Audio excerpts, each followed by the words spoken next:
बिस्मिल्लाहिर्रहमानिर्रहीम। अस्सलाम वालेकुम। Welcome to my YouTube channel online services. सऊदी अरब का कहना है कि उन गैर मुल्कियों को खरूज नहाई वीज़ा जारी नहीं होगा जिनके वाजबात अदा नहीं होंगे।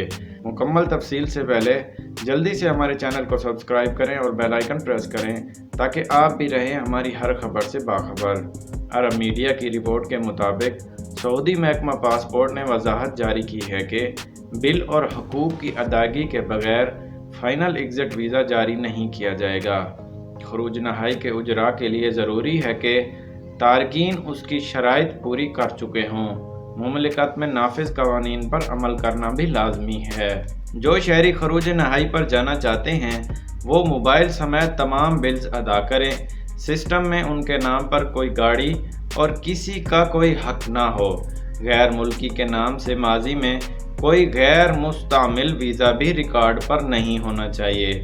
महकमा ने बताया कि वीज़ा जारी होने के बाद 60 दिन तक मौसर रहता है और इसी दौरानिए में सफ़र भी करना पड़ेगा।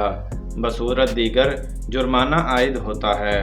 अगर फ़ाइनल एग्ज़िट से कम मुद्दत के लिए पासपोर्ट मौसर है तो उसमें तोसी कराना होगी। फ़ाइनल एग्ज़िट के उजरा के बाद कफ़ील हरूब नहीं लगा सकता। फ़ाइनल एग्ज़िट की तोसी 60 दिन से ज़ायद नहीं होती। ये वीज़ा कफ़ील अपने अबशर या मुकीम अकाउंट से मनसूख कर सकता है। सऊदी महकमा पासपोर्ट के मुताबिक वीज़ा निकलवाने के बाद मनसूख कराना चाहें तो 100 रियाल जुर्माना होगा, जबकि फ़ाइनल एग्ज़िट पर जाने वाला सऊदी अरब वापस आने के लिए नए वीज़े की फ़ोटोकॉपी लेकर जा सकता है। तो दोस्तों, ये थी सऊदी अरब से एक न्यू रिपोर्ट जो हमने आपसे शेयर की। इसी के साथ इजाज़त दीजिए। देखते रहिए online services. Thanks for watching.